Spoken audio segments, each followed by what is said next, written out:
Now, twin-twin transfusion.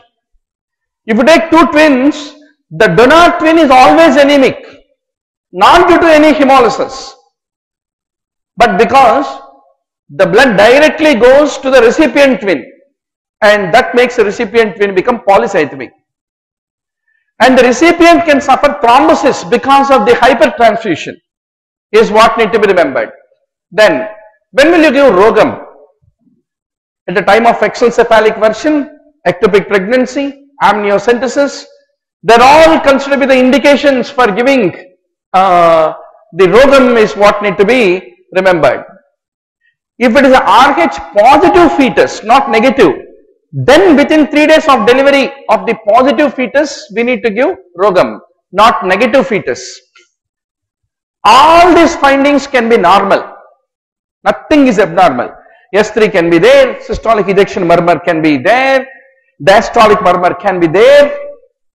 They are all considered to be 20% pregnancies, but diastolic murmur can be there. 90% pregnancies will have systolic ejection murmur because of the increased flow, is what need to be remembered. It is a less extension, which is the main advantage of the medial-lateral episiotomy, is what need to be remembered. A multiparous woman, painful uterine contractions every 2 to 4 minutes for the last 17 hours. Cervix is 2 to 3 centimeters dilated, effaced 50%.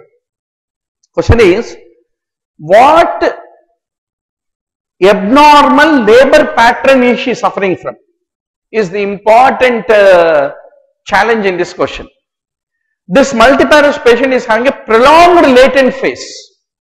For all such women, if you give meperidine 100 milligram intramuscularly, most of them will go into rest and wake up, and when they wake up, they discover that they have an active labor. So that is the treatment. Meperidine is the treatment of prolonged latent phase, is what need to be remembered. Now, for the postpartum hemorrhage, we can give ergonovine, oxytocin, prostaglandins, any of them. Okay, doc. One confident answer, shoot me. Non-selective. Excellent. Shravani correctly answers labetalol, right? So, let me see how many answers this question. Non-selective, alpha and also beta antagonist will be labetalol. That's good. So, you must be very sure, doctor, this is one list which is going to haunt you in the exam hall. Beta 1 selective antagonists, what are they? Acebutolol, betaxolol, esmolol, atenolol, metoprolol. A beam of beta blockers. A is acebutolol, B for betaxolol, E for esmolol, A for atenolol, M for metoprolol. If this beam doesn't come in the real exam, you will suffer, and B can be anything. Then non-selective beta antagonists are what? Propranolol, timolol, nadolol, pindolol, which is a non-selective vasodilatory alpha beta antagonist. Carvedilol, labetalol. Partial beta antagonist will be pindolol, acebutolol. This is all the betaology in pharmacology, which you have to be very sure, doctor. Very difficult to master, easy to preach and teach, but in real examination hall to recall, you need to practice on your friends all this witchcraft of beta blockers. Now, a postmenopausal woman, should I take white lesions? You are thinking of lichen sclerosus. How to recognize? Loss of retapex is a classical feature. Axillary metastasis is the most important prognostic factor. It is a double uterus. Typically, it is habitual abortions which become an indication for the surgical treatment of the double uterus. In endometriosis, danazol is the first line. Histosalpingogram typically is used to identify a fallopian tube problem like hydrosalpinx. Give me one confident answer, doctor. Yes? Excellent. One big clap. Antidote for the beta blocker toxicity.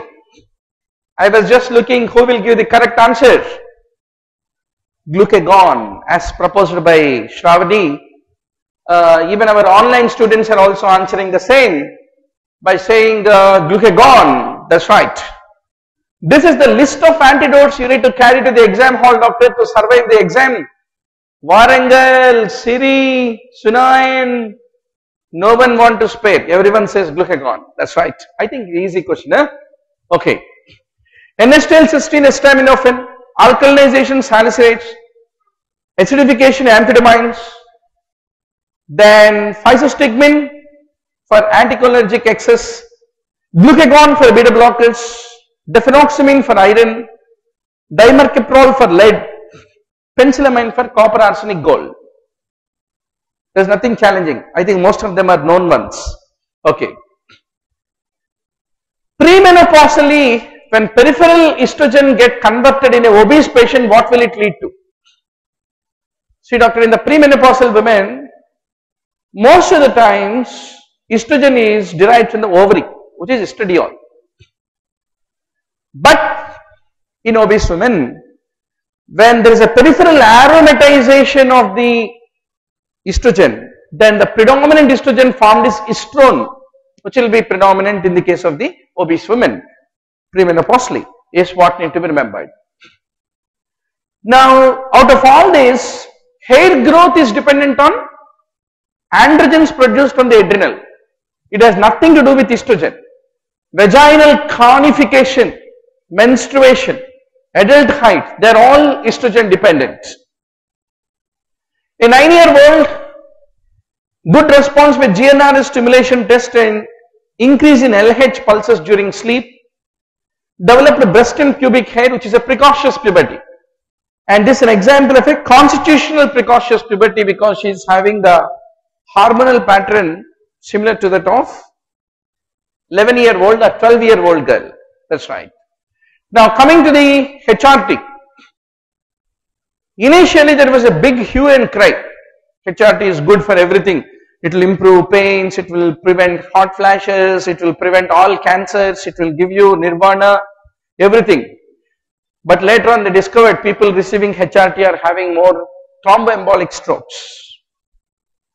Now what is the most common cause of the leakage of the urine in an elderly female? Unstable bladder is the most important underlying cause which is responsible.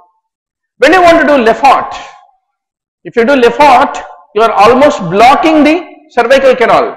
So there is a reason, if the women don't want to have any more sexual activity, then no problem. You can do the colpoclysis in the Lefort procedure. Okay, doc. Give me one confident answer. Vitamin K for streptokinase, urokinase. It will be the best joke. One confident answer. Streptokinase, urokinase are breaking the thrombus. You want to stabilize the thrombus. You want to stabilize the fibrin. You don't want the fibrin to be broken. Which anti-fibrinolytic agent you want to use? Very important clue. Excellent. We get the answer from Warangal Anantapur like a Scud missile. Typically, continuing the list of wish list, aminocaproic acid is the answer. Epsilon aminocaproic acid. One huge clap goes to Anantapur students. Methanoglobin, we use methylene blue. Carbon monoxide, 100% oxygen. That oxygen will go and displace carbon monoxide from binding with hemoglobin. Methanol, they use fomepizole. Then opioids, naloxone, benzodiazepines, flumazenil, tricyclics, alkalization, heparin, protamine, theophylline, we use beta blockers. This we will forget. This if it comes as a question. Then your vitamin K comes in warfarin, no problem. TPS, streptokinase, urokinase is aminocaproate. So this wish list of antidotes you are not going to basically forget. Now in biliary atresia, what do you have? Conjugated hyperbilirubinemia. Conjugated can never cross blood-brain barrier. Only unconjugated will cross. Hence kernicterus is not a risk if it is conjugated hyperbilirubinemia. Then Jaundice, if it appears at 12 hours after birth, it is generally because of hemolysis, hemolytic disease of the newborn. What is the normal dentition, doctor? Most difficult, unwanted question. Always. I never enjoyed answering this question. Lower central incisors, 5 to 8 months. Upper central incisors, 1 month later. Lateral incisors, usually next 3 months later. The first molar, 12 to 15. Canine will appear at 6 months. And once, then later between ages 18 and 21 months. Second molars, wisdom tooth, after applying to the NEETPG. So this is the typical list which we should not forget. Wheat and rice are deficient in lysine. In marasmus, there is a decreased metabolic rate, not increased. Typically, hyperkalemia can be a problem with any of them, iodine, adrenal insufficiency or anything. But beta 2 agonistic agents will lead to hypokalemia. Where do you use beta 2 agonists? Isoproterenol. Asthma. Asthmatic patients always suffer hypokalemia because it will drive the potassium into the cells, intracellular. Okay, doc. Shoot me an answer. Outdated tetracyclines if you use. No teeth. Something else. If you know the answer, you will answer. If you don't know, you will never answer. Outdated tetracyclines, overdosage can lead to what? Who will give me the correct answer?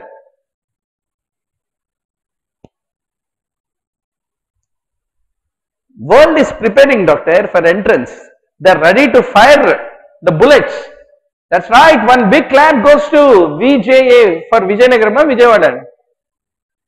And Sunayan, Madhavi, everyone correctly answering.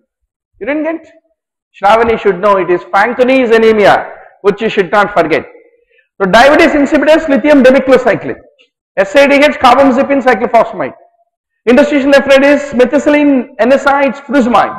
Fanconi, expired tetracycline. Cyclophosphamide is for hemorrhagic cystitis. This list you should not forget. Now coming to the Visco-Dalrich, what happens to serum IgE? In Visco-Dalrich, typically IgE levels are elevated in Visco-Dalrich. 18-month-old, how do you want to diagnose? The HIV infection basically. And then the positive HIV culture is the one which helps in making the diagnosis, because they may have maternal antibody which is there in them, passively transferred. Hence you can't depend on ELISA.